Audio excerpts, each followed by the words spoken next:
After you determine the nature of your test of controls, you would then determine the timing of those procedures to obtain persuasive audit evidence. Remember, timing relates to when you obtain audit evidence about the operating effectiveness of the control and the period of time to which your audit procedure applies.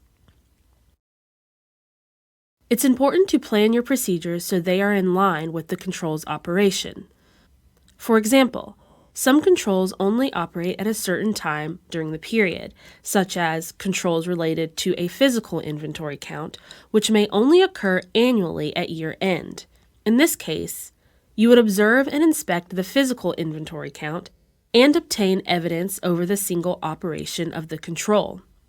Also, remember the operational effectiveness of identified controls addresses how well the control performed during the entire audit period.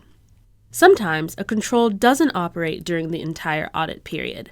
Therefore, you wouldn't be able to rely on the control for the entire period, and you would have to consider if it is even a relevant control to test. For example, let's consider a calendar year-end audit. If a control only operated from January through April, this would limit the period you would rely on the control.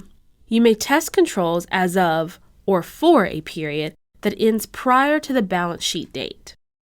This date is typically referred to as the interim date or interim period. The period of time between the interim date and the balance sheet date is typically referred to as the remaining period. When you test controls during an interim period or as of an interim date, you must then obtain audit evidence, if any, about the nature and extent of any significant changes in the control that occurred during the remaining period.